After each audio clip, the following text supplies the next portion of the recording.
Russell T Davies, of course, brought Doctor Who back to TV in 2005, presided over a great big Doctor Who empire with his 9th and 10th Doctors, as well as Torchwood, the Sarah Jane Adventures, and was in this very year of 2022 announced to be presiding over the show again, after Chris Chibnall bows out with his late 2022 BBC Centenary special. But Russell T Davies' writing of Doctor Who did not begin with Christopher Eccleston's 2005 series, and it didn't even begin with Russell's 1996 Seventh Doctor novel.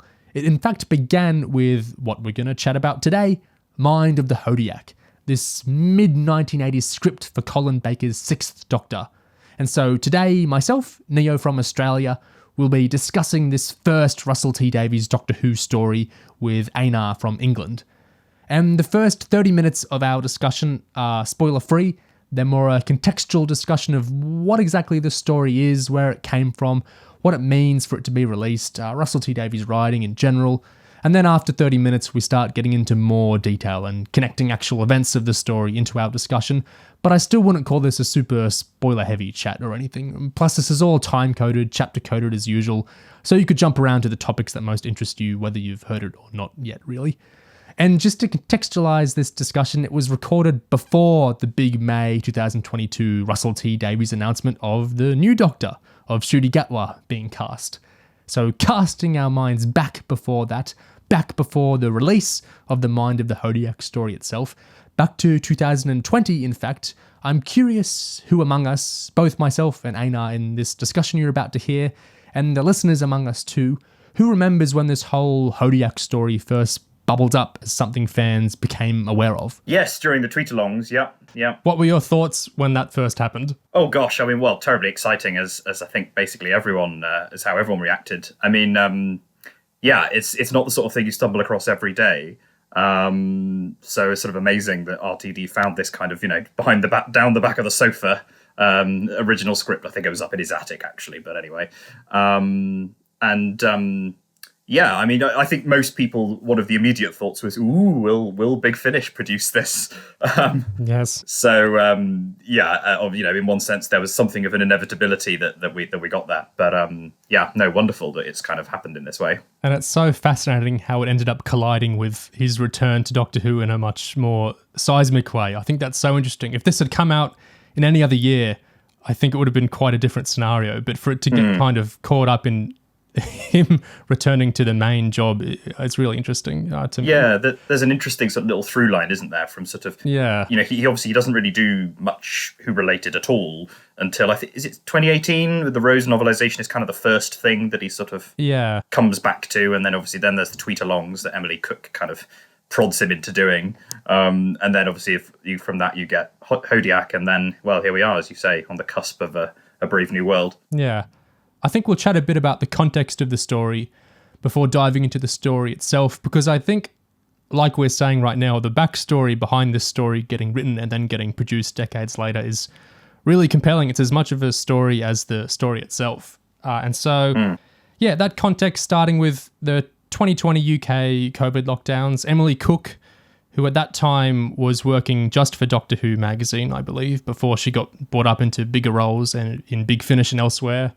She started putting together these watch-alongs, these tweet-alongs, where fans would all watch a Doctor Who episode in sync together and talk about it on social media at the same time. And she did a fabulous job getting in more and more people actually involved with the show to tweet along as well. It was really quite an exciting time. All those interesting curiosities from the making of episodes that were getting shared, and then all that new content, the minisodes and other things that were getting shared along as well. And Davies was merrily tweeting along with so many of them for Rose, for the Series 4 finale, Girl in the Fireplace, End of the World, New Earth. And then when we moved into the August and onward lockdowns, he was in one for The Runaway Bride around mid-December 2020. And so when he was looking for that script for The Runaway Bride to see if he could find any deleted scenes or something to share, he found this old mid-1980s script, Mind of the Hodiac, written for Colin Baker, which then consisted of a complete script for a first 45-minute episode and then a 6 or 7 page scene breakdown for the second episode, which he never got around to finishing. Why do you think he never got around to finishing the second episode? Oh gosh, that's interesting. I don't know. Kind of hard to speculate, really. I'd have to kind of... it'd be interesting to look in a bit more depth. I haven't done this. What exactly he was working on, kind of otherwise in 86, 87. I don't know when his first TV job started. But, I mean, my guess would be it's the usual thing. I'm sure, many listeners will sympathise with this. The usual thing of, it's easier to start something than to finish it. We've all been there. We've all, probably thought, oh, well, I'll write a great novel or a great, whatever, and you sort of get halfway through and then, it doesn't actually get wrapped up. So it's probably just that. Yeah. Would be my guess. I don't know. Do you have a theory? Or No, I think that's probably likely. I think it's interesting that he wrote the big scene breakdown, like a substantial breakdown for the second episode, because that helped when that got formed into an actual episode. Now it's not like it was being birthed entirely out of the 2020s. It was still a mid-80s plotline getting adapted, which I think is important for kind of the archival aspect of the story. Yeah. So I'm glad he wrote a treatment for the second episode, even though he didn't do the actual thing. I was just going to briefly say it's interesting as well, because I don't know whether he does that sort of thing anymore. He talks about how... Yeah. I'm sure in The Writer's Tale he talks about not enjoying outlines and breakdowns and things like that. I mean, I think, once you get to his sort of clout within the industry and so on, you probably don't need to kind of provide those sorts of things in quite the same way as maybe sort of first-time writers starting out maybe feel they have to. But I do think it's interesting because he, elsewhere in The Writer's Tale as well, he talks about how he likes writing in the present tense and sort of very much, even kind of is in his own words, I think, sort of making up as he goes along. And obviously it is quite interesting to see that here he was doing something where he wrote the first half and then rather than ploughing on with the second half, he clearly, as you say, he did this kind of outline, which, it just doesn't seem to be quite how he's got into working as he's got older. That is interesting. I guess this is so many decades ago. He's written Doctor Who for so long, if we look at it this way, and he's written other things for so long. It's interesting to kind of see his writing change or his attitudes towards it change. Yeah, I vividly remember that bit in The Writer's Tale. I think he's talking about the Series 3 finale and talking about the joy of like not foreshadowing things and just barreling forward with the script, evolving out its own ideas as it comes to him. Yeah, so that is interesting. Because this isn't a short outline either, like a 6-7 page breakdown for a 45-minute episode. That's heaps. Quite detailed, yeah. So in these December 2020 tweets he was giving with the story where he was sharing old stained pages of the actual script, he said, "I think I sent this to the Doctor Who production office. I've always said in interviews that I sent in a rough version of the long game, but I think I misremembered. I think it was this. Must have been. It's not bad. I like it." And I know in a 2004 Doctor Who magazine, he said this thing about a long game script. He said, "When I was 17, I sent off my first Doctor Who script submission to the BBC script department only to receive a polite reply suggesting that I write something set in the real world. A man who is worried about his mortgage, his marriage, his dog. Funnily enough, the vestiges of my original idea are now the basis for episode 7. No wonder I've called it the long game. 24 years is long enough." Oh, wow. I didn't realise it was that he'd actually explicitly said it was when he was 17, so that would have been 1980. I think fan wisdom has gotten it to a point of thinking it was something sent to Andrew Cartmel, the long game pitch, which obviously that's far too early if it was 1980. That's interesting. If we dig further into this, in the January 2021 Doctor Who magazine, Andrew Cartmel himself, there's this little snippet as part of a wider interview about It's a Sin episode with the Dalek Doctor Who story in it. This little section that starts, "If I turned them down, I had good reason," and then it's got a little picture of Andrew Cartmel saying, "Russell T Davies wrote his first Doctor Who script in the mid-1980s. It was a Colin Baker story, I'm sure, where he fought these warriors. I typed it all out on a manual typewriter. I'm not sure I ever sent it to anyone. My God, that story was terrific. A little girl with psychic powers, and these tungsten warriors had been hired to hunt her down on Earth. Later, Russell sent the BBC a different story idea about a vast alien corporation controlling the Earth through news transmissions. It was rejected, but eventually he turned it into his 2005 episode, The Long Game." So there's I like he says on the extras, Russell can't remember when he wrote this story, and so it's he's getting confused and fans are getting confused, and it's all this kind of morphing and distorting between different scripts and different times and different script editors. I think it's really interesting. It could be that he resubmitted the 1981 that he wrote when he was 17, and then he tried it again, possibly. Who knows? Yeah. Andrew Cartmel was, of course, the script editor of the late 80s. He says, and I kind of admire his straightforwardness here. He says, "I knew that Russell submitted one. Didn't Stephen Moffat as well? I did look at every script and wrote back to anyone who I thought had potential. If I turned them down, I had good reason. Sorry, guys. All I can think is that Russell or Stephen might have submitted scripts that were like the Doctor Who of yesteryear, where the Doctor would refer to the TARDIS as old girl, and instantly I'd have felt they were on the wrong wavelength." That is interesting, isn't it? I wonder if there is a bit of a, because we like to think, don't we, that new voices coming in, fresh and in their early 20s or mid-20s or whatever, we think, oh yes, this person is going to have a sort of brand new, inspiring vision of a sort of young creative's idea of what Doctor Who could be. And, obviously there is an element which that is or can be true.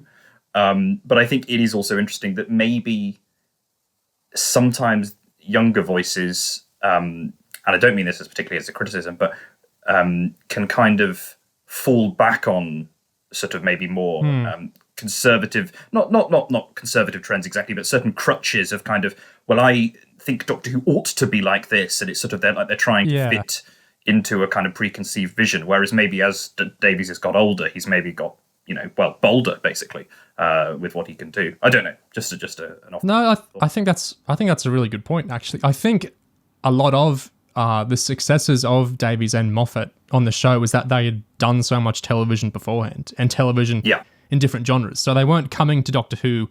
Like, I know a lot of big fans that want to write stories, they come to Doctor Who with, well, Doctor Who should be like this, it ought to be like this, I would do Doctor Who like this. And it's all very, this kind of insular Doctor Who thinking. And Davies and Moffat had done comedy and drama and all these other things, and then they came to Doctor Who with all these skills and this creativity they'd kind of built up through practice. I really like that idea that the creativity isn't just something they have as, young teenagers or men in their 20s. It's something they build up through creating things in a row, getting better at creativity. Yeah. So that Cartmel quote's really interesting in that kind of context. It's kind of a less romantic way to think about it, but yes, I think it's quite a rewarding idea. Yeah, and well, I'm sure we'll get onto this perhaps when we discuss the quality of the story itself, but there was a good thread by, I don't know if you've seen it, by Max Curtis, where he talks about, it's actually rather wonderful and inspiring that Hodiac is not this kind of perfect, complete, work of a boy genius kind of piece of work, because it would almost be sort of demoralizing for anyone else, sort of thinking, oh, I'd love to write a Who script, if you find out that, Russell T Davies, the great Russell T Davies of the 2000s, of the 2020s, was just as good in 1986, and in a way it's better to sort of see, oh, well, he wasn't quite, he had to work at it and he got there. I think that's kind of a good point, really. Yeah. Yeah. Not to say that this is bad at all. Yeah, it's interesting how we're framing the story in these terms. No, I think that's a really interesting point. If Hodiac was like a Midnight or a Gridlock script or something, I could almost see young writers feeling kind of closed off. I could never be that because this man just birthed brilliant Doctor Who, immediately. That's quite interesting. That's something I love about going back and exploring the early work, the early shows of these different showrunners, is to see them form the skills and the obsessions that they would carry into their later work. Like Dark Season, the 91 show, the first show Russell showran himself, is really interesting, and it reminds me a lot of Hodiac, actually, and it's rougher around the edges than The Second Coming, or when he really started to come into his own as a writer, like a decade later, I think. And so, I like that perspective of seeing a writer build up his crafts over time. Back to those tweets, when he was talking about the submission, Russell T Davies said, "When the show closed down in 1989, I had a letter from Andrew Cartmel saying, 'Thank you for your idea.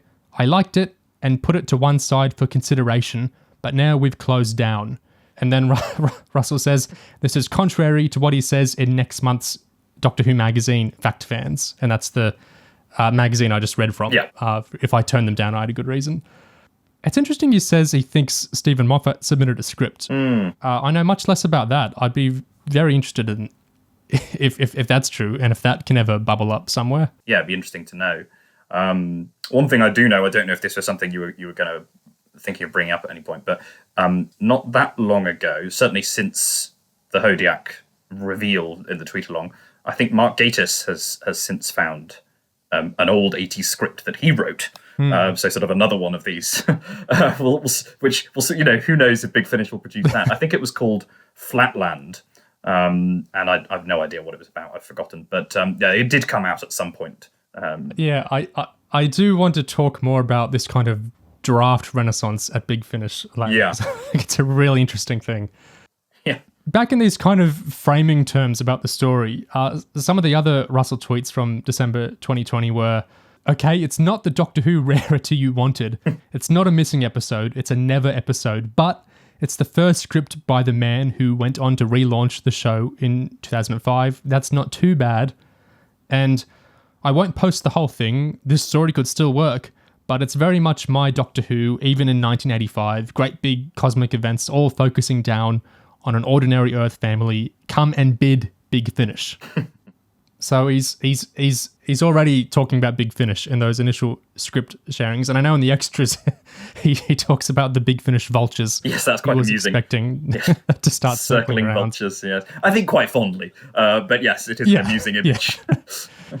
And then intrepid Emily Cook beat the vultures to it and started messaging him about it. And there's that great little anecdote about her asking if Russell could send the file over, and of course there was no file. There's a paper script he photocopied at some point, and that's all. So he had to mail it into her. Yeah. Imagine if that had gotten lost. That would have been quite an event. Tragic. So that's the context sort of from Russell's end. And so if he wrote that in the mid-'80s, around when he was working, not as a showrunner yet, working on like Why Don't You? And Play School and those sorts of things in various capacities. And then he ended up moving in 1991 to Dark Season and then creating all sorts of TV since. First actual published Doctor Who work was the Damaged Goods novel in 1996, which came after he showran Century Falls in 1993. He was a prominent writer on Revelations from 94 to 96 and Spring Hill from 96 to 97. So still before his big break with Queer as Folk in 1999. And I think that context is important because in the extras, Russell does talk about how he wanted to preserve the mid-'80s-ness of the script. He didn't want to change it that much beyond very small tweaks. And yeah, that's really interesting. That's kind of archival or preserving nature of the story and releasing the story in the first place and producing it with actual actors. And there are so many things like that coloring the story and how it was promoted and how it was received and how the second episode ended up fermenting up. But yeah, like you were saying with Gatiss, I think this draft thing Big Finish are doing is important context. So they've had this Lost Stories range for a while. On their website, they say it's where they delve into the archives to unearth lost classics.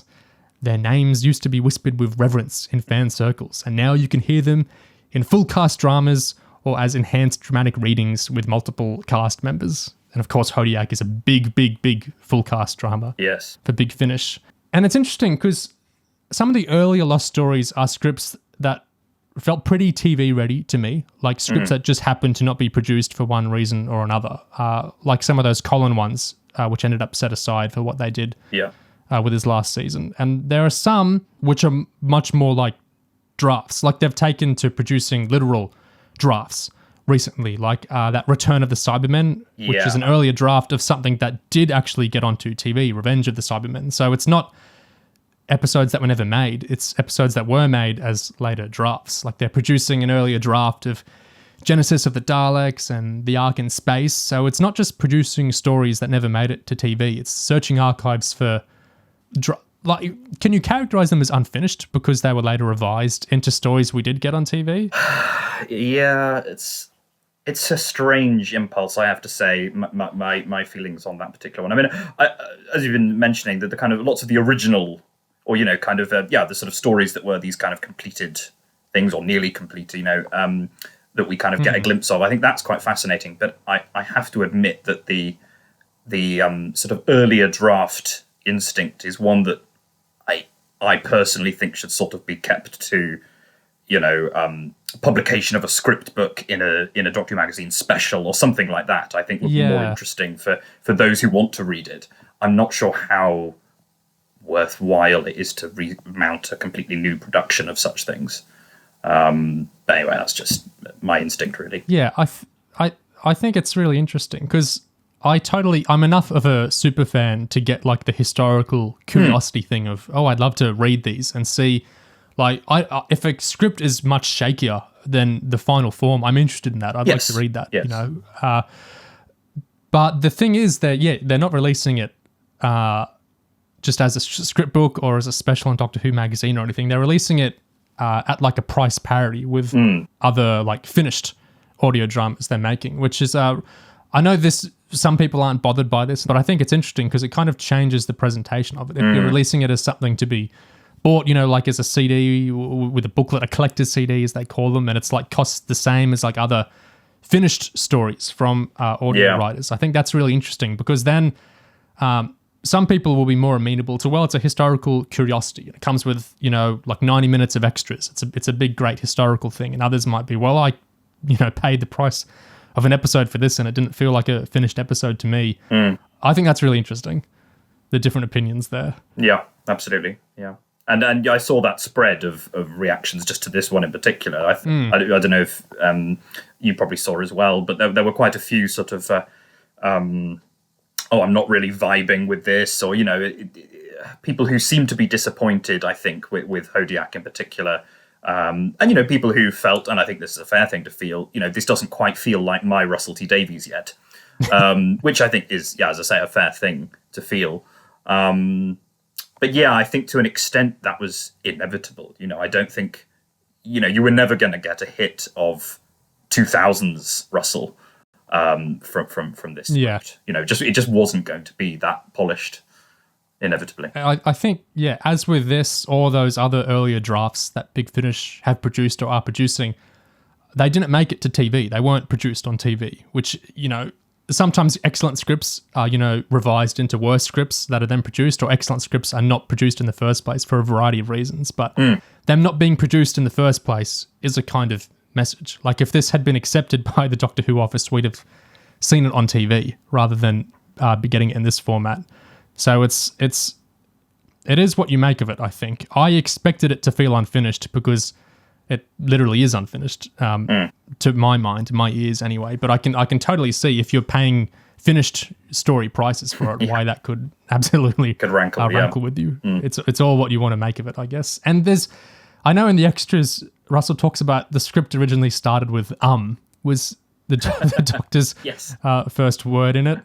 And I thought, I think she was meaning this earnestly as a compliment, but Bonnie Langford went on for a bit about, there's so much downtime in this story. I love how there's so many scenes where there's nothing really happening, which I'm sympathetic to. That's something I love about a lot of the wilderness novels in particular, is all these scenes where nothing really happens and it's just characters kind of being domestic around each other. But I did get a sense in this story of, there are a lot of scenes where there's not much happening. I was thinking to myself, listening to it, I'd love to see how 2005 to 2010 Russell, or 2022 onwards Russell would, what he would do to the script if another writer had submitted it to him. I'd be really interested, how would he change this? Because I know he transformatively changed quite a few scripts that he got from other writers in his first era. So I'd be interested if he approached this with less of a historical curiosity approach, or less of a, isn't this a lovely thing that we can resurrect, an old unproduced thing. If he took like a serious go at how can I chisel this into something as great as it possibly could be, I'd be really fascinated what would change. Yeah, absolutely. I mean, you can imagine, can't you, that the Russell of today would say, right, well, it takes the Doctor and Mel sort of 35 minutes to land in the plot, and then it takes I think it's more than an hour. I think it's the start of part 2 that they actually meet some of the other main characters in the story. So even in Russell's part 1, they never, I think they meet the guard or the kind of the guy at the desk, but they don't meet anyone, of significance, basically, or kind of a main character for the rest of the story until part 2, which is, it's interesting because it's the idea of the Russell of 21st century Doctor Who doing that is kind of unthinkable. He would kind of breeze through all of that in about 2 minutes. But it shows that what he was writing in 1986 was very in tune with some of the quirks and, let's say, the flaws of the program at the time. The kind of Eric Sayward thing of the first episode of various Colin stories. It takes a good while for the Doctor and the companion to join the plot. I'm thinking particularly of Revelation of the Daleks, which is a story I like, but it just takes them forever to get there. So I think that's really interesting that he was in that sense. It really feels like a 1986 script. That aspect, I think. It wasn't for a while into the second episode where I really felt like the sci-fi core of the story started compelling me. When we started learning about the Hodiac's nature and the binary side of the Hodiac and how the Hodiac kind of works in the universe, that started appealing to me. I was wondering, would this have been like near the start of a story in like a properly revised version? Because it's just, there's so much material. Like, Russell is so good at domestic material, like, down to earth families and that, but he normally kind of wraps it in more of a context where there's there's stakes to the story, or there's like a kind of sci-fi hinge to it. Here it all feels kind of decoupled for quite a while to me, and it's look, the story doesn't end up, everything does end up connecting in the story, but it's interesting how the different elements of the story were kind of kept at arm's length from each other for so long. I was interested by that. Yes, that's right. And it kind of has this feeling of that. I think some people sort of say that, the modern day cold open of the pre-title sequence is almost like part 1 of a classic serial. It's kind of, very quickly, very economically establishing the world and the dilemma or, whatever. And there is almost a sense of that here, that kind of the whole of Russell's part 1, which, has lots of things to recommend it. I think the dialogue's very good. But the whole of Russell's part 1 is almost like a clearing of the throat, sort of setting up what the story actually is. And then it's almost like the whole story is in part 2. That's not quite true, but it's almost like that, I think. Your phrasing of how the New Who cold opens economically establish the story. Economically is a key word here, I think, because a lot of the nature of the classic structure is, economics. It's the scripts they have, the sets they have, the actors they have access to. And I thought that was really interesting here, in that it didn't feel like a Big Finish audio drama to me, in that there were so many characters with their own individual actors. Most Big Finish audios will have like a handful, and I think it's not just the economics of, hire fewer actors and it's more cost effective. It's also because, like, I know Russell says one of the few things they did change in his episode 1 script was to lengthen and invent some scenes to prevent how quickly Russell was cutting in the original script, because on TV, that visual element of a TV episode, you can cut because it's very obvious. Now I'm in this location, and now I'm in this location, now I'm with these characters. On audio, it's much trickier to do that because barring like, cheesy wind chimes, noises to show we're transitioning into a new thing now, it's difficult to have the viewer oriented on where you're cutting to. So you kind of need lengthier scenes is the idea, at least Big Finish go by. So, and I also think, is that why Russell characterizes it as a 45-minute episode script when he's talking about finding the script, but then it's an hour long. The episode here, is that from the lengthened and invented scenes? I was wondering, or is it just the pacing shifted? Or I wonder if it's just, and I don't mean this in a harsh way, I wonder if it's just that 23-year-old Russell hadn't quite nailed how long a script should be for a runtime. Because they did, it could be what you say, but they did also say that they barely change a word of the draft. Obviously, they took out the you mentioned and one or two other tweaks here and there. But if they barely changed a word, then I struggle to see how, it kind of should have run to 45, but it ended up being 62 or whatever it is. That seems quite a difference. Yeah. I guess that's more of the preservation without actually like revising it into a finalized form, is not trimming it down. Yeah. But yeah, the big cast interested me because I know Scott Handcock, who wrote episode 2 and directed it, and who's a big name at Big Finish. He produces all sorts of ranges. He's written a number of stories. He was talking about how they had to record, I think, twice as many scenes or something than they usually have to do the same blocks, because there were so many separate scenes, different groups of actors, some recording in from home and some in different live recording sessions. Couldn't double up actors as easily as a regular audio drama could. And so that really interests me, because that did just the amount of characters felt uncharacteristic of audio drama to me, and it felt more like they were creating something that was made for TV. Yes, that's right. I think one or two of the other Lost stories, you can see that from the kind of cast lists as well, or at least you either can see that they have a lot of actors, or you can see, oh wow, this one doesn't have many actors, but it has a lot of doubling up. I can't remember which one it is, but there's one or two that you can really observe that. Yeah, so I guess that is just one part of the nature of adapting a TV script for audio, perhaps, that they often just had bigger sprawling casts. I know this calls to mind for me. It's stuck in my craw for years that the novelist Stephen Hall's audio drama 50-50, which never came to fruition, which was meant to be like a Eighth Doctor versus the Seventh Doctor, and culminating the big arcs both characters were going through at the time all together. One of the reasons apparently it didn't get made is because it required so many more actors than the usual audio drama. It required all the Eighth Doctor and his supporting cast, and all the Seventh Doctor and his supporting cast, and extra actors, for the story as well. And that's one of the reasons that we ended up going in a different direction with both those characters' storylines. Yeah. Oh, what could have been? Yeah. Another interesting, maybe early writer in this aspect of the script to me was, well, how did all the Wind in the Willows references play to you? That's interesting, isn't it? I think, I actually, one of my notes I made was quite similar to what you just said. I wrote, there is first script syndrome in all this riffing on classic literature. And it's something that I could absolutely see myself doing if I was doing a first script. So I don't mean that as a negative particularly. But I think there is an instinct, again, when you're young and I guess confident, but also, you've got insecurities. You want to kind of maybe cement what you're doing as part of sort of a great literary tradition, or you want to kind of show that you're well read, and I can imagine young Russell doing that. And again, I don't mean that as a negative. And like you say, there's a lot of references there to Wind in the Willows. It just doesn't feel like something he would feel the need to do these days. I mean, he quotes things, there's that Christina Rossetti poem quoted in Midnight or whatever. He's obviously a very, very well-read man, but he doesn't particularly show it off, I think.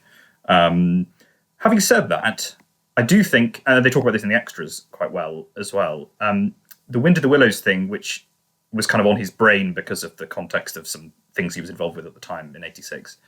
I do think it's quite a nice way in to getting a handle on Colin's Doctor. There is something about the kind of, he's this slightly pompous and declarative figure who's always kind of quoting poetry. He's always kind of, riffing on classic literature. There's something about that does fit Colin's Doctor quite nicely, I think. Yeah.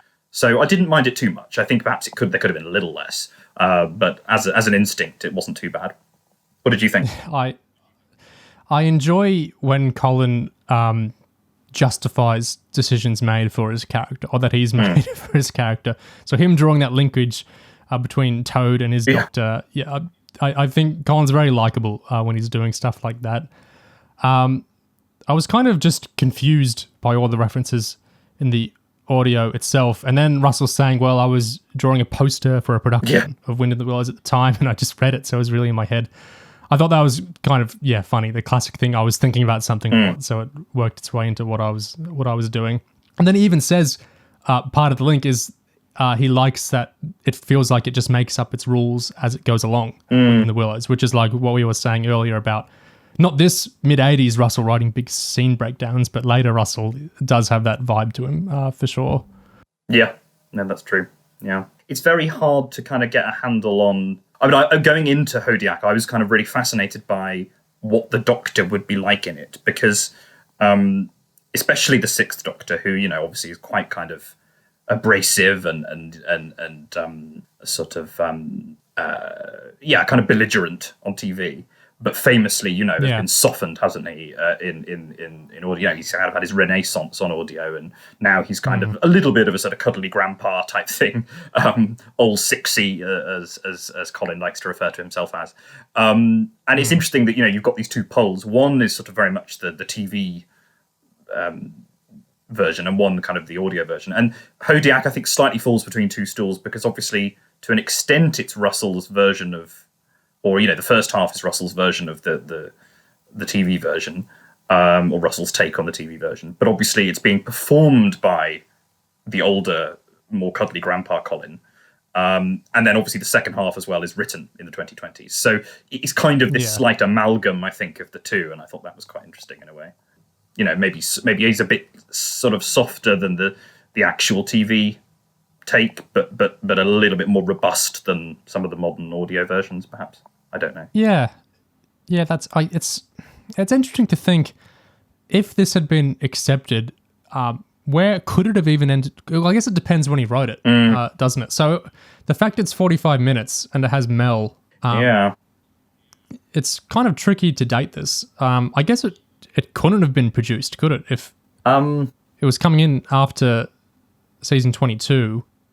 Well, maybe he thought maybe the idea was it could have been after maybe they had announced Bonnie Langford as the new companion, but before any of her stories had aired. Like he knew season 23 was kind of in the works, but kind of Trial of Time Lord hadn't aired, or sort of they hadn't yet kicked out all the kind of standalone scripts that would have been in for the original season 23. I don't know. Yeah, it's an oddity. I can't really say there's a timelessness to the story because it does feel very fixed in the mid-'80s, but it's interesting how it's kind of, like Russell says, he can't remember where this quite came from in terms of time. So the Sixth Doctor kind of feeling an amalgam, like you're saying, I guess that kind of fits in with that idea. Yeah. With how much the script for this first episode was or wasn't changed, I thought it was interesting that one of the main things he says is that he got Scott Handcock to have lines describing the coat, since part of the story revolves around the Sixth Doctor's coat, and on TV you just would have seen the coat. On audio you need to describe the coat. That was one of the things I was more excited for the story coming into it, is because I'd heard it was about the Sixth Doctor's coat or something like that, and I thought, this could be a big, Moffat often does stories that come to some trait of the Doctor's and do this big kind of expansion of it and explanation of it. So I was excited for Russell to do something like that with a coat, which was just my own kind of thought for what it could be. I didn't really feel it went into that much depth on the coat ultimately, but the start of the first episode does have a lot of talk about it, with the Hodiac kind of talking about the colours and whatnot.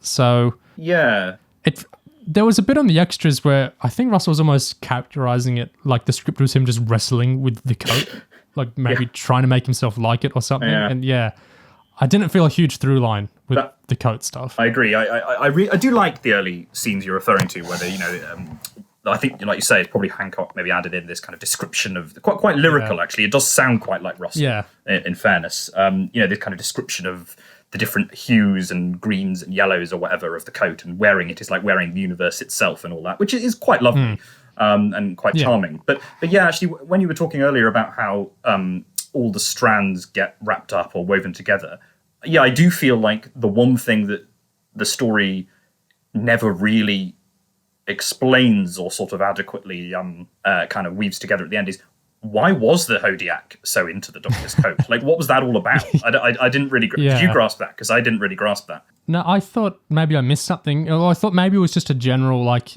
obvious the Hodiac is, searching for vitality, and, the coat is so bursting with life. That feels kind of tenuous, just drawing, a symbolic thing. Yeah.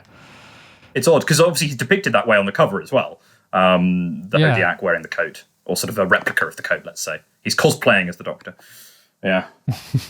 The other interesting thing with one of the other few changes to the script was, because of course the nature of the Hodiac is kind of this gender thing, as the second episode especially goes into, this kind of male-female counterparts kind of idea with the Hodiac. And Of course, we don't see the original script pages for how things were first characterized. But Russell talks about how he modified things a little bit to make things less binary or to allow for more neutrality for this, great world we live in now, like Russell characterizes it as. I'm curious, was it just like stricter on like gender polarity or something in the initial? I wonder if there were like specific lines that were an issue. It's curious because he does come out and say, oh yeah, I had to change some of the gender stuff. Perhaps that's part of why nobody ever actually scanned the script. I know, I think Big Finish or Emily Cook on Twitter, said, oh, we didn't scan it in. Emily did transcribe it for production. Would have been great to get the original script, I think. Of course, I think that would have really... Because this is all like a historical curiosity. I think that's why there's more extras than normal as well. It's not just because it's exciting to have Russell. It's because this is something that kind of needs a lot of context. That's why we have, the extended extras and the round table and all sorts of things. So I think actually getting the script would have been great. But I wonder if, how how bad was this thing, Russell? Yeah, I mean, it's hard to know, isn't it? My guess would be sort of maybe a bit of gender essentialism or something about kind of how, the form of the Hodiac with this kind of dual yin and yang, male-female thing, it's almost like, it's like the old thing of kind of, there's a male part of the brain that is cold and logical and rational, and there's a female part that's intuitive and emotional, or something like that. My guess would be it was something like that. Not malicious or anything, not kind of, not even necessarily offensive, but just a bit kind of outdated. And kind of, worth kind of maybe sweeping under the carpet a bit. But yeah, like you say, it would be interesting to kind of read and see what the original conception was there. Yeah, for sure. Yeah, it's telling in a good way that, Russell's all on his archivist kick with this, saying we need to keep it the same, but he feels like a imperative to change things like that to be inclusive, which is a good thing, for sure. Yeah. Another Russell-y thing about it, Colin especially talks a lot about this on the extras, how he kind of argues this is very RTD. This is very Russell in that it's, colliding ordinary events and ordinary families with big space events. Yeah. And Russell jokes about, I just write the same story and I keep changing names because my Damaged Goods novel was similar as well, or Series 1 and onward was similar. But like we were saying earlier, I think there's quite a difference too, because there's less of a clarity of purpose, I think, because things are kind of disparate for longer. Yeah. And it does tie up very much at the end, besides the coat, but I think it lacks that kind of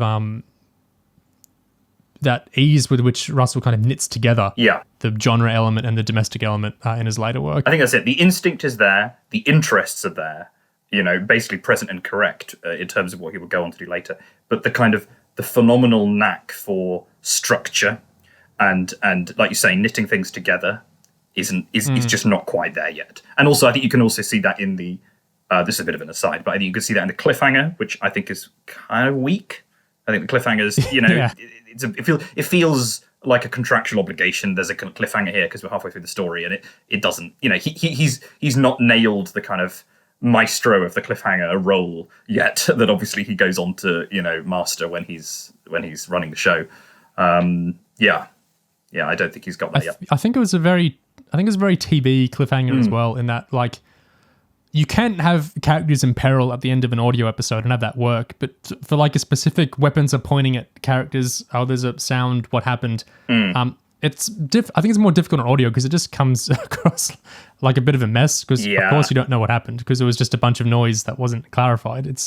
They don't work super well for me on audio, those kinds of cliffhangers.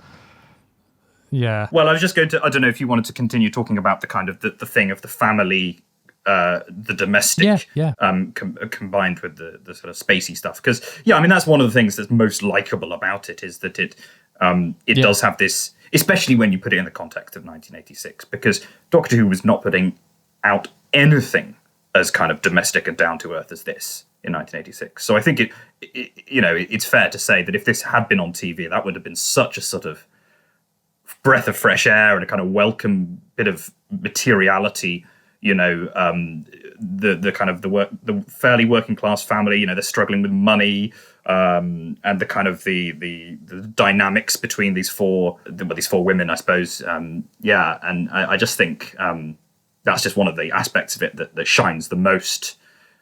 Even if it's not as beautifully put together or as elegantly put together as maybe he will go on to do later. It's just one of the things that, is most stands out about it compared to the rest of the Colin Baker stuff at the time. Yeah, I think it's like you said, the instincts are there. He just hasn't quite got the craft yet, but he has the right idea. Yeah, at this point for sure. I was amused how kind of almost openly resentful Colin and Bonnie sounded talking about. We didn't get anything like this on TV. We got much more action heavy, and they're even talking. I thought this was really interesting that they loved how much time these Hodiac episodes spent on characters that weren't the Doctor and the companion. That they felt that was lacking in the 80s. That things were too focused on the Doctor and companion plot, and they weren't bulking out the side characters so much. I thought that was a really interesting observation, because there's so many scenes here that do not have the Doctor in them. Yeah, and it does feel like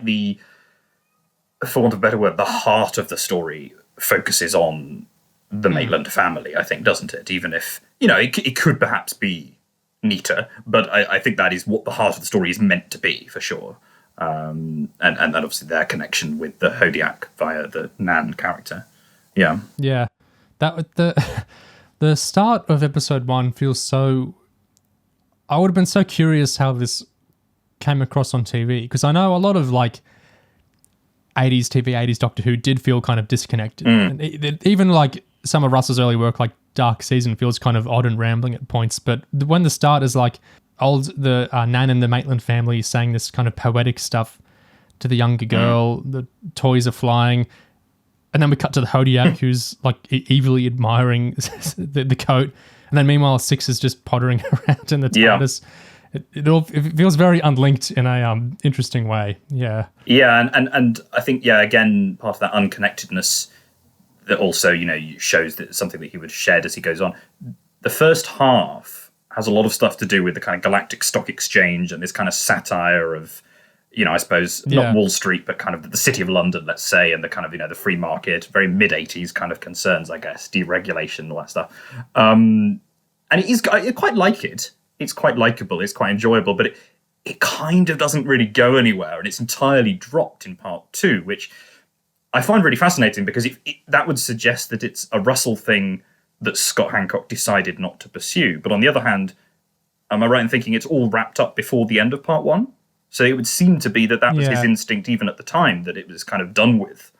And then part 2 just doesn't really have it at all, which is odd. I kind of got the sense, my impression was this wasn't so much a deeper, thematic part of the story as much as A Wind in the Willows. Russell recently read a financial could be article or something and was compelled to put it in. But Dark Season, his 91 show, has a bunch of scenes that felt really similar to that stuff, where it's an evil kind of malevolent alien-y guy is in a dark room with a bunch of computer terminals and people are doing weird money stuff on them and all that. So I think it's this image he's really drawn to is something like that. So I don't think it was just a throwaway, I recently read something, but I do think it was not super knitted into the story in the way some of the Doctor stuff and the Maitland stuff was. When we're talking about the Maitland family and how their presence in the story would have felt really different if it had gotten made in the 80s, I thought it was really interesting. On the extended extras for the story, Russell was talking about if this had been produced in the 80s, he thinks it would have been a white family, the Maitland family. And he thinks 1986 or 85 or whenever it was, Russell was probably writing a white family, thinking of a white family writing it. But Handcock said, let's not do that, let's expand our horizons a bit. Yep. And Russell really liked that. And so that's another aspect where he didn't stick to the archival. We've got to make it just like it would have been made, but where he expanded it out into something different. And great castings with the fantastic, family. Yeah. So good for it, yeah. Yeah, Tanaya Miller is very good. I mean, in a way, I think she probably deserves a better role, a meatier role than Eileen Maitland. Obviously, she does it very well because she's very good. But you sort of think, I mean, if you've seen her in other things, Years and Years and Banana, you sort of think, oh, yeah, she's pretty good, but she could have an even better role than this, an even meatier one. But it's the nature of the thing, isn't it? This was just the role that they had. I know she was talking about her spirituality on the extras, saying the belief in the one shared human consciousness, and so she really liked that about that was interesting, like, themselves in the story. Yeah. Well, just picking up on the spirituality thing, there's quite a lot about religion, isn't there? In one way or another in this story. And I think, obviously that's, we talked about the money, capitalism, etc. element, but that's clearly, another one of Davies' kind of obsessions or sort of recurring fascinations. And I thought that kind of worked quite well for the most part. I thought it was a nice touch to have the mad scientist role, in effect, also being, this kind of sort of crazed, I think one of the daughter calls her a Bible thumper or whatever, this kind of zealously religious figure. I thought that was quite interesting because I feel that immediately enlivens the otherwise very stock mad scientist kind of figure. I mean, it's Annette Badland playing the part, so of course she's really, really good because she's just delightful. But yeah, I thought that did enliven the character a little bit more than maybe otherwise would have been. That felt more like a bit more fully formed Russell. Like I can feel the gridlock in there. I can feel that the impossible planet, the kind of interest in combining science and faith and doing stuff with them together rather than setting them like as separate poles. Yeah. I thought that felt more developed to me and more successful in the story. Yeah. Yes, I think she's probably in a way, the most interesting. She's the most interesting guest character. Well, okay, you've got the Maitlands, but of kind of all the others, she's probably the most fully formed guest character, isn't she? Yeah. Yeah. And talking in the first episode, what did you think? I think it's about 20 minutes in, and we get the scene where the TARDIS is invaded by Thought. And the Doctor is like in pain for a few minutes, and then it goes away. And then the Doctor and Mel just talk about that for a while. Is that like the inciting event of the story? What did you think of that scene? I suppose it probably is, but again, as you say, 20 minutes in, it's kind of come in quite late. Yeah, it's odd. I think again, it kind of comes back to the sort of maybe what I was saying before about the kind of the young writer starting out, kind of certain assumptions about how you do Doctor Who, and kind of the idea that, you've got to have various scenes of the kind of downtime in the TARDIS first. And then, in a way, it's quite a kind of sort of abstract way of bringing them into the story. It's kind of like, a thought beam or something kind of affected the TARDIS. It's kind of a little bit... It's weird because, like, the Doctor says no visible harm done. So it's like an event happens and it didn't really matter. It's just kind of this disconnect. Yeah. It really feels like he's not quite there with the scripting of something like this yet. But it's kind of that young writer thing, like you've been saying, about like, oh, there ought to be a scene where something happens, but not kind of that deeper understanding of, well, it has to link in and it should have an actual consequence, and there should be actual peril if we're trying to dramatically hook them in. It's just a big scary event happens and then it's not really important. Yeah, that's right.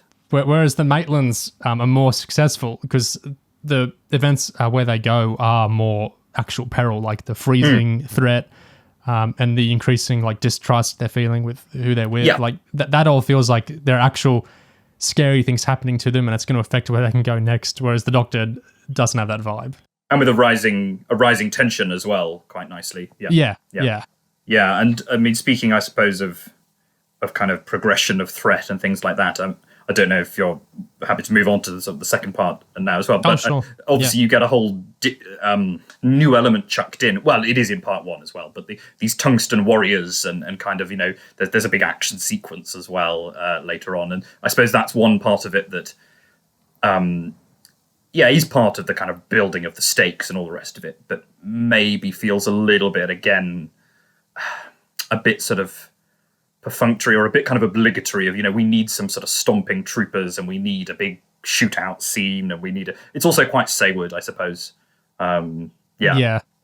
I mean, it's not bad, but obviously also action sequences on audio, hard to make super compelling, aren't they?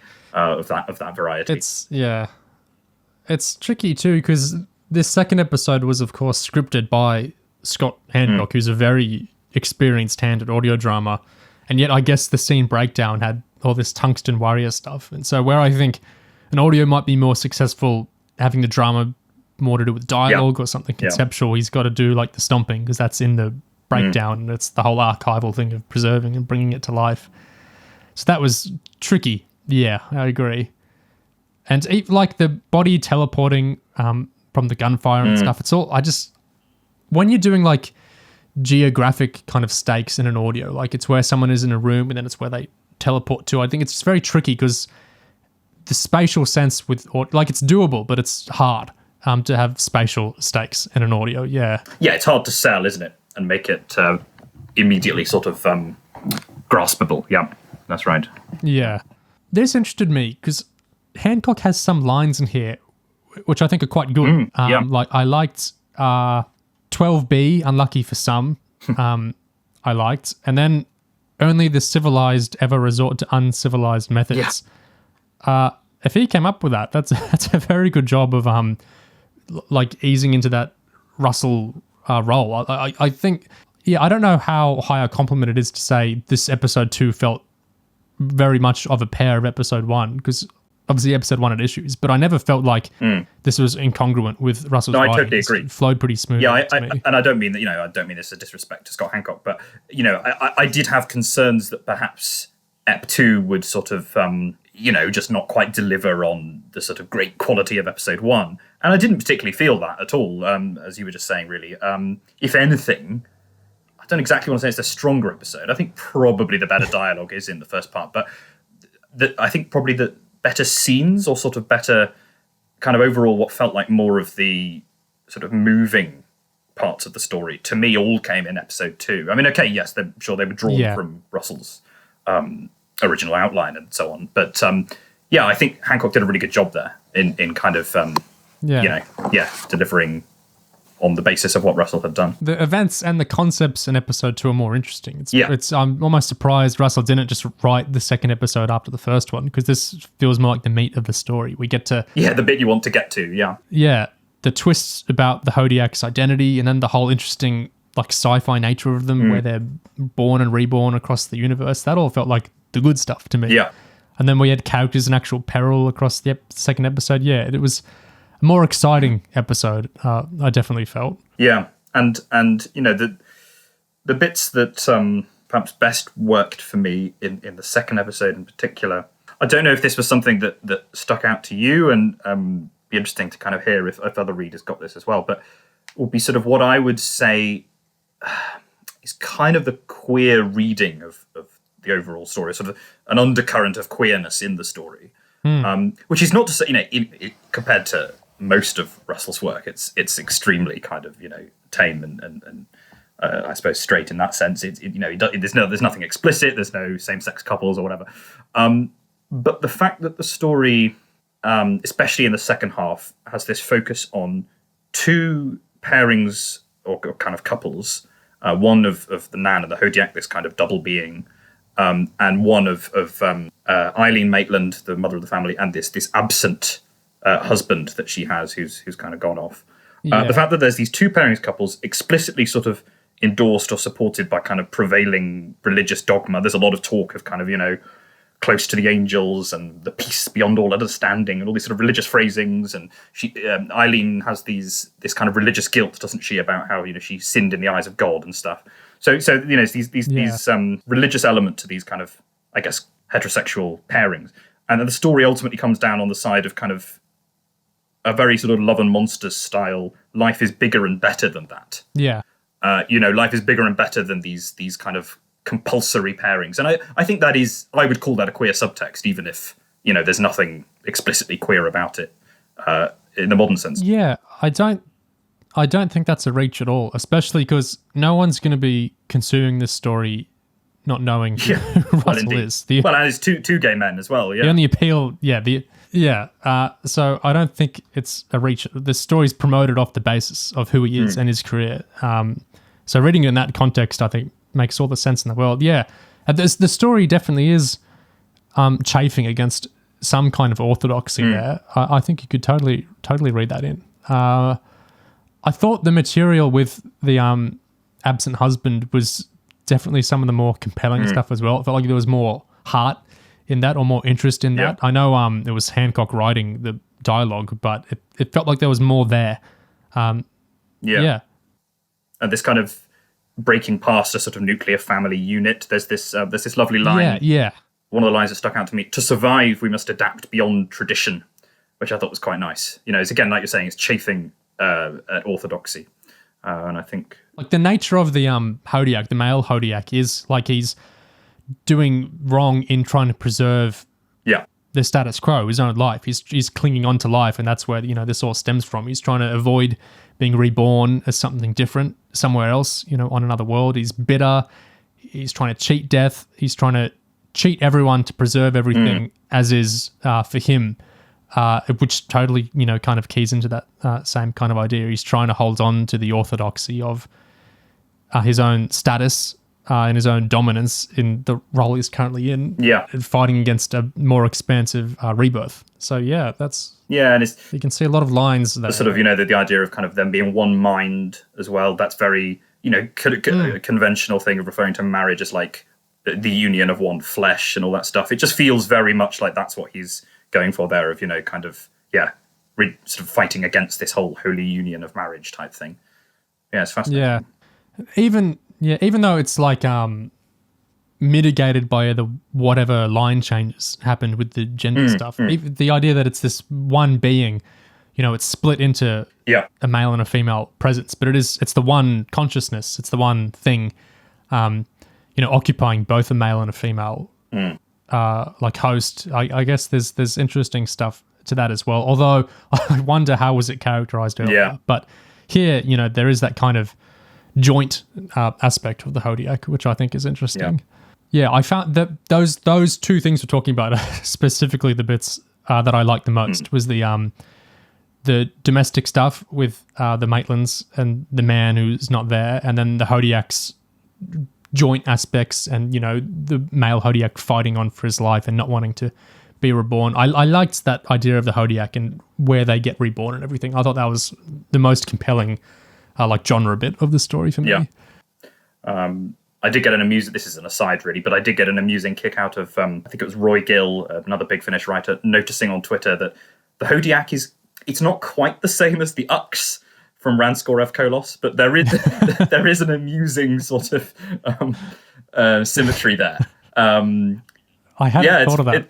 That's really quite funny. I think he was actually replying to another thread, which was quite interesting, which is somebody pointing out that one thing that is very kind of not 2000s Russell about Mind of the Hodiac is the title having the word Hodiac in it, because he never puts in a sort of Planet Zog kind of word in his Doctor Who script titles, does he? Because he knows, whoever's just, ordinary people at home flicking through Radio Times are going to go, oh, what's a Hodiac then? It's not going to really care about it. And you could kind of tell there's a little bit more of a kind of classic Doctor Who feel to that title. I think the person was making the point that it sounds a bit more like Chibnall's kind of sometimes esoteric and strange words in titles. And then, Gil made the comment about the Ux, which I thought was quite funny. At least Hodiac, I think, is easier to spell. It is, yes, that's true. Just rhymes with Zodiac, that's right, Yeah, that's interesting. I think in terms of the halves of the episode, it's what's interesting, since the first one is a preservation, basically, of an 80s Russell script. The second one, even though it's Russell scenes, is like, to what extent is Handcock doing like a I wonder how much is present in the scene breakdown. I'm curious, how much is he actually trying to model on, like, to what extent is it like a pastiche of Russell stuff, or an emulation, and how much is Handcock himself? It's an interesting kind of ethereal question, because there's separation in the writing of the scripts is decades and decades. 35 years, so Handcock and Davies now have all this knowledge of Russell's style and expectations around Russell, and so it must have been a really curious task to try and write something that is, part two written in the 2020s, but is also trying to feel like it wasn't written then, it was written in the 80s. Interesting task. And I think especially when it's somebody like Russell T Davies who has such a clear voice, more perhaps, that we're more familiar with his voice as it is now, or, kind of in the last 20 years rather than 1986. But when he has such a clear voice, inevitably, if you're trying to kind of do Scott's job here, which must have been very daunting, of channeling that voice and kind of, I suppose, you must worry that it's going to come across as quite a sort of pale cover version or a kind of tribute version.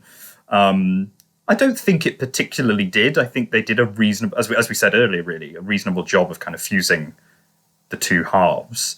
There is that one bit which does feel like quite a kind of, this is a little tribute to Russell, which is you probably noticed they reference the Shadow Proclamation in episode 2. Yes, yeah. And that is the one bit that feels like Scott kind of or Scott Handcock going, I loved working as a runner on 2006 Doctor Who with Russell T Davies. Russell is brilliant. I'm going to put in a little fun Tennant Doctor Who type reference, and in one sense that's very ahistorical. It's very anachronistic. I actually didn't mind it. I thought it was quite cute. I know it took some people out of the drama a bit, but yeah, I don't know if you had thoughts on that particularly. It's one thing. If there were like a dozen of them, it would have felt big finishy to me. But I think you're allowed one little cute wink like that. Yeah, that was my feeling too. The thing about Handcock working since 2006, and then on with the spin-offs, and then later, I mean, like a lot of the stuff he does at Big Finish, like Torchwood or the War Master stuff, is hinging on Russell's work more than a lot of other Big Finish series. I know, like he's talked about how Russell had to be convinced for the Jacoby Master stuff because it didn't fit into how he envisioned the continuity, and they had to Handcock's way of like subverting that. But he actually could have done this, therefore we can do stories with old Jacoby. So he's already done stuff that's kind of working around Russell's writing. Yes, you get the sense he's the one who has to negotiate with Russell the most, or is their liaison almost the one who's closest to him. Especially because Torchwood Audio's had quite a few things where they had to go back and forth with Russell. Can we do this? Is this going to work? He even wrote a scene in a Torchwood Audio himself once. So it's interesting in that context because we're getting an example of Davies and Handcock working directly together here. It could be something we see more of. Yep. So I'm curious about the kind of telos of their partnership here and how we might think of that in the future as well. Yeah. Well, it's clear, isn't it, that Handcock is somebody that Davies does have an enormous amount of trust in. I think that's covered in the extras when they talk about, the fact that, well, I think Russell Morris says it explicitly, kind of, I've got a lot of faith in Scott and I wanted to trust him with doing the second half and all the rest of it. So, yeah, he's clearly somebody who he regards as a very kind of dependable, right-hand man almost, I don't know. I think there's a faith in his instincts. Like he said, he just let Handcock do the casting because he trusted him. And the idea for not casting the Maitland family as white was Handcock's as well. So I think he also has this sense of instincts that pairs well with our Russells, why they must feel like they're working on like a similar page. Yeah. And he's an interesting fan, Handcock, because like he says, he became a fan in the 90s. I always find the Wilderness era fans really interesting because I think it's a really interesting perspective to come to the show with. I know there's even a writer, that man who writes some of the anthologies now, who I think Alien Bodies was one of his first exposures to Doctor Who. Dave Rudden, he's a big Faction Paradox guy, Yeah, that's right. I love that because I think you get such a unique perspective coming to Doctor Who, even from before the TV movie, that, smaller Wilderness era. It's through VHS and through repeats and through books and things. I think you get a different sense of the show than a classic fan like Russell or Moffat or a new Who fan, like, some of the newer writers. Yeah, that's interesting, isn't it? Because by the time they were starting to get into it, it was, obviously Doctor Who was kind of still a thing in the world. It still existed and they could participate in it. But it must have seemed this kind of, I don't know, like a sort of, to some extent, a kind of bit of ancient history, or it had died before they got into it. And, as I say, it was continuing through books and things and then later the audios. But yeah, I think that is fascinating. That must shape one's perspective, I think. Yeah, I think there was like I got into the show before Series 1 started as a child. Like the same, actually. Yeah. I saw repeats on an Australian public channel here of old Sylvester serials and things like that, and then I saw VHSs of TV movie and things like that. That's how I got into the show. Would that have been post 2000 though, presumably, or because I think I saw my first exposure. I would have been 99, I think. Oh, okay. Watching a Greatest Show of the Galaxy when I was like 4. Oh wow! I think it was. That's one of my childhood memories. Is I remember the Gods of Ragnarok scene really clearly. coming into that as a child. But mostly the 2000s. Yeah, I think I was 2002, 3, just not long before the show coming back announcement. With and sort of similarly lots of VHSs and stuff. Yeah, it's I don't really think of it in the same way as like Handcock, because they were adults. And so I think it's very different. They could think about the show might never come back, and then the TV movie happens and nothing eventuates from it. And so then it might really feel like the novels are it, and then later, well, the novels and the audios and kind of the comics are it. So it's I always think their perspective on making Doctor Who must be so different to some of the other writers. So I think that's really interesting to see them take on more authorship in some ways.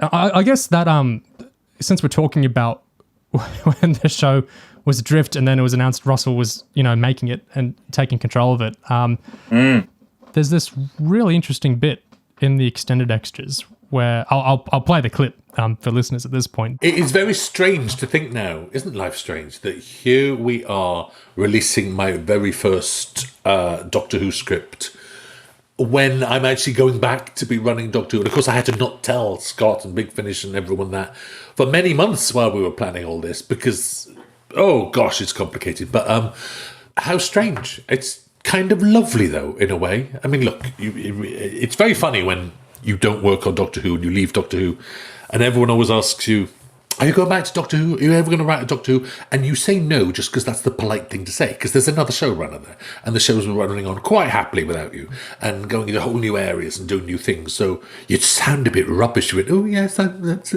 but the truth is, you never stop thinking about Doctor Who. You know that. Anyone listening to this is a fan. You just don't. It's kind of, you can't get hooed out. It's always there in your head because it's been in my head since I was 3. So, it's lovely. It just feels like a very normal continuation to me. And that really interests me because it was December 2020 was the tweets about Hodiac. And now it's April 2022. We're talking about it after it came out the last day of March 2022. Russell was announced to be coming back to Doctor Who to take over it in September. And they recorded in August, I believe. So yeah, this timeline is surprising me. I had the impression things came together more rapidly later, and now I'm more confused. Yeah, it's interesting. And I'm interested, something we might learn more about, far into the future perhaps, but it's always tantalizing to hear an incoming showrunner themselves start talking about something and say, "Oh, I shouldn't elaborate on the specifics of how something came together." Yes, he says something like, "Oh gosh, it's complicated," doesn't he? Yes. Yeah. This is Neo from May buzzing in, so a month after the recording of this main discussion. I'm just popping in to point out that on the day of Ncuti Gatwa's casting being revealed, Russell and Ncuti talked about Ncuti having to keep his casting a secret since February 2022, which I think is relevant to pop into that little timeline talk right there. Now back to the April discussion. I think that really speaks to the odd status of this story, though, in that if this had come out in 2018, 2015, December 2020 itself, this would have felt like, this is going to be the last Russell thing we get for Doctor Who. Isn't this amazing? A new Russell story. And now it's like, we're going to get a lot of Russell on the actual TV soon, sooner rather than later, even though it's still a bit away at this point in 2022.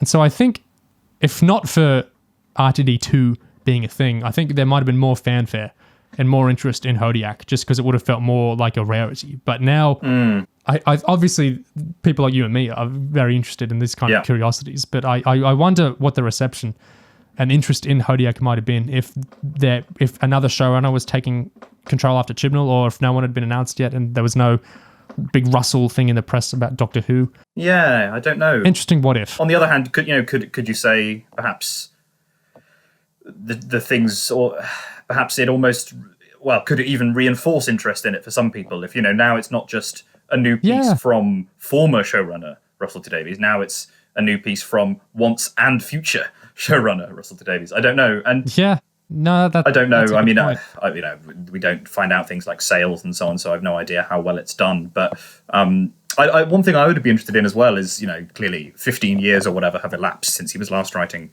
Doctor Who, and so who knows what kind of influences and things he'll draw on, now for his second era, especially kind of thinking about the sort of stuff he's been writing and that interlude of time and what he's been interested in since. Yeah. But I wonder, probably not, but I wonder, this experience of rediscovering an old script,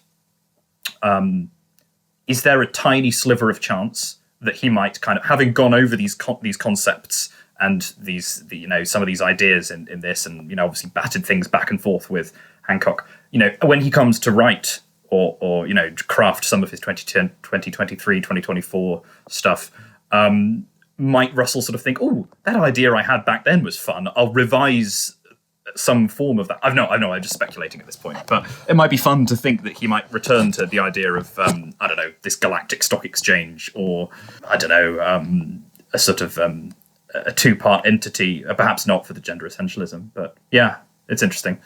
Yeah. No, I think that's founded, because he's not above reusing ideas. Like he says, sure, yeah. He characterizes all his Doctor Who ideas as quite similarly. Colin kind of, Colin tries to argue they're all about the outsider fitting in with the normal or something like that. That felt a little bit over-encompassing, perhaps, to me. Yeah. But you can see that. And like, maybe more tangible is, like I was saying, Dark Season in 91 has quite a bit of stuff that reminds me of Hodiac, 7 years prior. So yeah, I can totally see him reusing some imagery, if nothing else, yeah. I think with that kind of through line of R2D with Doctor Who, there really is an immense amount of time difference in all of it. And I like how there's kind of almost these consistent 10-year gaps, sometimes a bit more. So like mid-80s, 85 or 86 maybe, Hodiac. And then like 10 years later, Damaged Goods, the novel. And then, 2003 is when he's announced for bringing the show back. In 2005 is when that actually happened. So that's nearly, 9 years afterwards. And he runs the show through 2010. And then it's, quite a while later, he gets announced to be taking control back without starting to air in 2023. Yeah. For the anniversary. So there's almost these kind of like eras of Russell's relationship with the show that carry through. It's really interesting. Like, obviously Moffat has written more of the show, but it's like Russell has been this kind of through line with the show for a very long time, even if it's in minor ways, like scripts that were rejected or one-off novels. It's interesting to see the amount of time he's been associated with Doctor Who. Yeah, that's true. There isn't quite the same thing with Moffat. Obviously, yeah, you've got his kind of little smattering of Virgin era short stories, haven't you? And then Curse of Fatal Death, and then I think some of Coupling and other of his shows have Who references, but it's obviously not quite the same thing. Yeah. And he met with Big Finish, didn't he, to talk about possibly writing for yes, and he walked. Yeah, he walked because he wanted the current Doctor. He didn't want to McGann or nothing. Go back to the I can see his logic in that. But yeah, no, that is interesting. You're right about the different phases that Russell goes through, and I think actually that does come back to something that I suppose is probably at the heart of why people find Hodiac interesting, which is that to some extent, and what you're saying as well about Russell sort of saying he's telling the same stories. To some extent, writers do just repeat themselves. No, I don't mean that particularly negatively, but I think to some extent there is this process of reiteration, and kind of you see it a lot with Moffat as well, that he finds ways of retelling a certain story that he's definitely told before, but he comes up with a new angle on it, or he revises his thought on it in some way, or he places emphasis slightly differently. And you can see this in Shearman's audio plays, or whatever else we might want to talk about. Shakespeare's plays, for that matter. You can see reiteration of certain interests and fascinations, can't you? And I do always think it's interesting when people talk about writers kind of running out of ideas, or sort of repeating themselves. And I think, well, I don't know, is self-plagiarism so bad? Like, I think when it's I don't know. It's I come to this topic a lot. I think from my perspective, it seems a thing with genre fans in particular, this kind of expectation of like a consistent novelty, like in an episode of the week, like the X-Files or whatever else, that there's a new threat every week and this kind of superficial difference. Like we have a different monster design every week, but the structure of the story is the exact same every week. And yet, when you have people who are doing this kind of more writerly thing of having their pet themes that they do in different ways, somehow that's seen as more like repetitive, and that doesn't make any sense to me. Because I think I don't understand how you can characterize like Moffat going to the same well as like how Moffat has written Renette and then Amy and then is going to do the time traveler's wife this year. Like, it's like variations on a theme. Yeah. It's like something you hear in music to me. I see that as more interesting than just having the same structure and then changing like the superficial element of it, like the monster or the specific threat. But moving the names of the monsters around. Yeah. Yeah, but people have very different expectations on that. But it's never made sense to me, this idea. Because this is what, like, I a lot of the novelists I like, that's just how it works. They write about the same things a lot. Like Dostoevsky's writing about the same ideas in, most of his novels. It's the same with any of these kind of big composers are generally, using the same sort of ideas in what they do. I don't understand the expectation for... I think it's just people have a different approaches to what is actually different. Yes. Is what it is. Like the idea that, Russell combines the domestic with the sci-fi stuff all the time, so we should do something different to keep things different. Like, that doesn't make sense to me, because there's infinite variations on that theme. Sure, yeah. There's a million ways you could do that, yeah. But I guess there's infinite variations on a Monster of the Week thing as well. So, yeah. I guess the point where it goes too far in repetition might just be the variations on the same draft idea. Yeah. That we're starting to see. Yeah. Exactly. I wouldn't recommend this to somebody inherently for the quality of the storytelling. And I don't say that because the quality of the storytelling is terrible.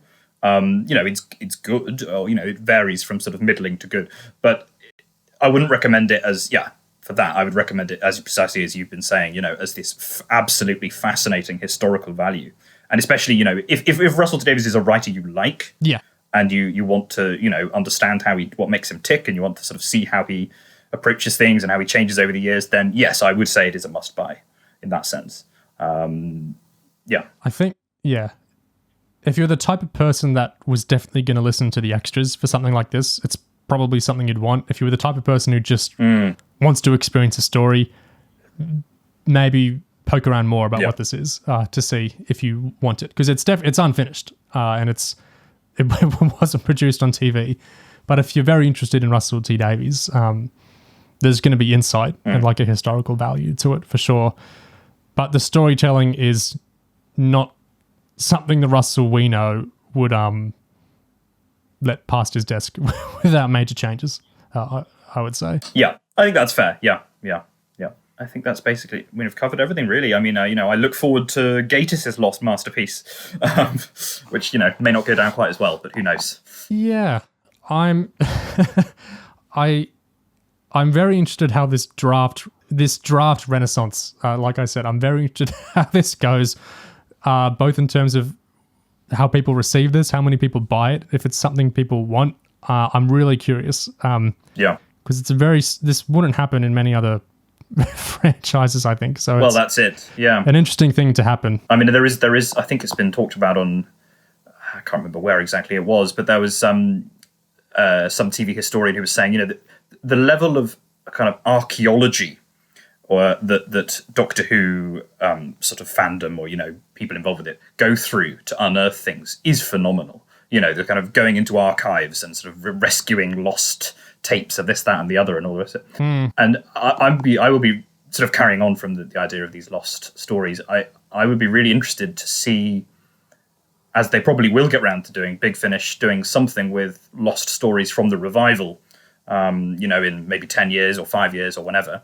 I'd be really interested to see, kind of so-and-so's lost Series 4 story, or, whatever. Because there's quite a lot. There's quite a few that were written as complete scripts that it would be lovely to kind of get a little glimpse of. I think that's where there's a disconnect with some fans. Some fans might just be very story-minded and they want just good stories, which is beyond understandable. Yes. But like part of the whole reason I'm so into Doctor Who is I love this kind of story archaeology. I love how much we've catalogued how stories have developed and how writers' styles and careers. It's one of the reasons I like Doctor Who in the first place. Like, there's stuff I like in the world just because there's so much detail in how it developed. Like those 12 volumes Tolkien's son wrote on how like the Lord of the Rings was written. That's part of my interest in the Lord of the Rings. It's just because I love that I can see all the bones of how this developed from a seed in a mind to, you know, an actual finished piece. So that's part of why I love Doctor Who. Sort of the historiography, yeah. Yeah, is the historiography, absolutely. But I can understand that being alien to some people who just want a good story, which, yeah, that's it, yeah. Which, as you say, fair enough. Yeah, very much so. But if you're interested in things beyond good stories, then these draft kind of productions will probably be of interest to you. And yeah, that closes us. This is Neo from the future, from May 2022 now, saying that closes us out. To those listening, whether you have heard the actual Mind of the Hodiac 2-episode audio story beforehand, or you just listened to the conversation Einarr and I had, or at least the first part of it, without having heard the actual audio yet, either way, please comment away with your own thoughts on the story, your thoughts on our thoughts, or anything else coming to mind, because we always love seeing what you have to say and interacting back with you and whatnot. In fact, as I re-listened and edited this conversation and heard what Einarr and I were saying towards the end there about iteration and repetition and that kind of thing, I was thinking of this interesting comment someone made on our currently recent Ncuti Gatwa casting discussion, where they agreed with our distaste for unoriginality type of complaints, but they perceived RTD as the showrunner with a lot more variety in realising his pet themes, rather than Moffat, as Einarr and I sometimes mention. So there's definitely a lot of nuance to that whole iteration and repetition conversation, and I like getting other people's thoughts on that too. And I think as we enter Russell's second era, it's the most natural thing to explore now. It's going to be something even more relevant to really dig into and explore in more depth, since it's a very, very literal second era. So all these topics of repetition and iteration are going to come really to the fore. But for now, thank you very much, everyone, for listening, and please share your thoughts on Hodiac or our discussion on Hodiac and whatever else we touched on as well. Thanks.